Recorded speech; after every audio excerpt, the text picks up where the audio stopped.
Guys, it is 10:09 a.m. and I'm recording this video in my pajamas. Why? Because I can. Just got this very cool water bottle I'd like to show off to you guys.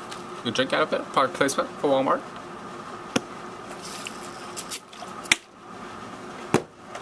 And it's time for a DVD update. I have not done one of these in a while. You know, there's probably a lot more of these that I've probably forgotten about, but can't even remember when my last DVD update was, so I'm not made of money yet. I got a couple movies and stuff, but there's probably a lot of movies I have in my collection that I'm not showing you guys. But maybe someday I'll go down to where I have all the DVDs and just pan through, and you guys can see all of them for yourself. So let's get started. Now, these two I got at Hastings for a good deal. It's buy one previously viewed movie, get another one for $1. Now, I rarely, if ever, buy previously viewed movies. Actually, that's not true. I only buy them from Hastings, because normally a previously viewed movie, you never know how bad the disc could be. And just way back when, I got a previously viewed Blu-ray at Vantage Point, and now just all of a sudden the disc refuses to play. So, don't know why that's it. I need to get a new one of that. But these, the one I bought from Hastings, without one exception, has been in very, very good condition. These people take really good care of their discs.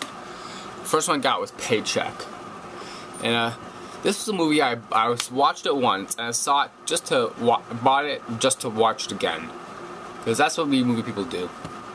If we have money and we like a movie, we buy just to watch it one more time. I know you hate us right now, but this is a very interesting and complicated movie. I mean, look how long the plot summary is in the back. It's basically about this guy, Ben Affleck, who does these super secret jobs for these companies, and at the end of each job his memory is erased. And his friend Aaron Eckhart, he says, I'm going to give you a job, it's going to last 3 years, but at the end of it you get $93 million. So of course he says yes. And at the end of the job, goes to the bank to get his money, and instead they give him an envelope filled with random items, like a crossword puzzle, ball bearings, a diamond ring, all that jazz.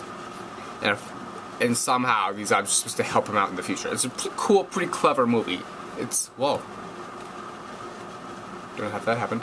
It's from John Woo, who directed Mission Impossible 2, Face Off, all that jazz. I haven't seen a single John Woo movie, this notwithstanding. Mission Impossible 2 is on Bad Movie Beatdown. But,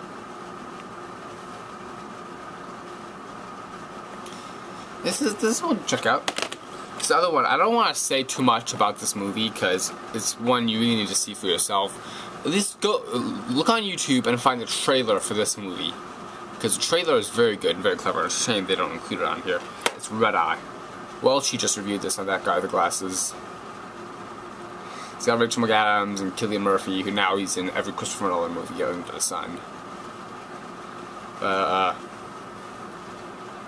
don't want to say anything about this, because you should probably see it for yourself, because it's very good. I really like this movie. It's another plane movie. It's basically almost all the movies with Rachel McAdams and Cillian Murphy on the plane talking. You know, you're probably saying to yourself, I don't want to watch a movie that's just all that. But if you watch it, it's actually very fascinating. I've not yet been on a plane since watching that, or Flight Plan, or the first episode of Fringe, which was like 4 years ago. But I need to get on a plane after that. Maybe I'll bring these movies in and watch them on the ride. This one, I loved this movie. I read this. I loved it. Take Me Home Tonight. It is a very cool movie. It's a great 80s throwback, and normally throwback movies don't really work, but this one really worked.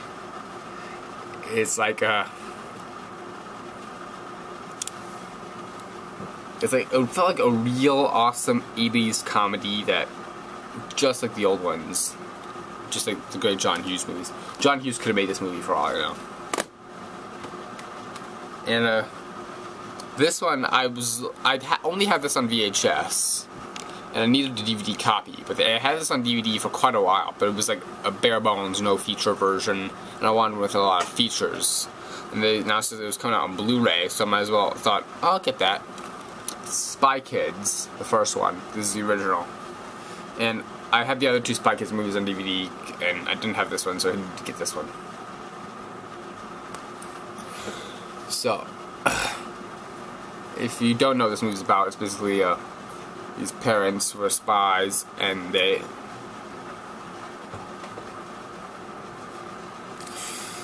like they get kidnapped on this job, so of course the kids have to save them. And this movie has a very, very weird plot. Like the bad guys and what they're planning, it's very, very weird.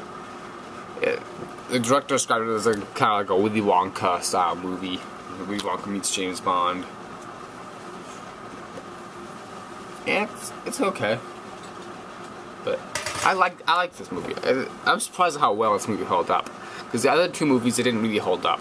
The new one was pretty good, but I think this one really held up really good. What's weird about this Blu-ray release, I should warn you about this if you like the movie. There's a new scene in the movie which has not been included on any other version of the movie. It's where Carmen and Jr. breaking into, spoiler alert, Carmen and Jr. breaking into Floop's castle, and when they're swimming underwater, and there's this big, like, 5-minute scene when they're trying to avoid these sharks and security cameras, and it drags on, and it's really pointless and stupid. And I have no idea why it was doing on here. It could have just been the deleted scenes. I have no idea why they just put it back in the movie. But I don't know. This one, I went through so much trouble to watch this movie.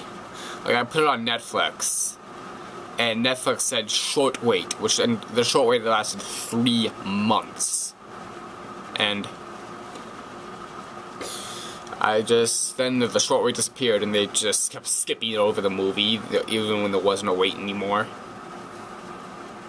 And I saw this at Best Buy for like $16, like, screw it, I'm gonna blind buy this thing, which I rarely, if ever, do. I need to, like, watch a movie first before I buy it. Because if I haven't seen it and I buy it and it turns out to be bad, I'm stuck with it. It's Pearl Harbor. And, I needed to watch before Transformers 3 came out. I need to see all Michael Bay's movies. And, this one, not that bad. Definitely wasn't the worst. And it's basically like some guy Movie Fan Central setting this up really good. It's like, people were expecting like the next Saving Private Ryan. It's more like the next Titanic. It's just a good summary. It's like a love story in the middle of this big disaster. Much same principle. And it doesn't make any sense why Titanic does that and gets all these accolades, and of course Pearl Harbor does it and gets slammed. And that really drives me nuts when stuff like that happens. But I like the love triangle in this movie, because it worked because you can imagine the woman with either of these guys. Like, it's not like Twilight, where like Bella had more chemistry with Edward than with Jacob was clearly phoned in.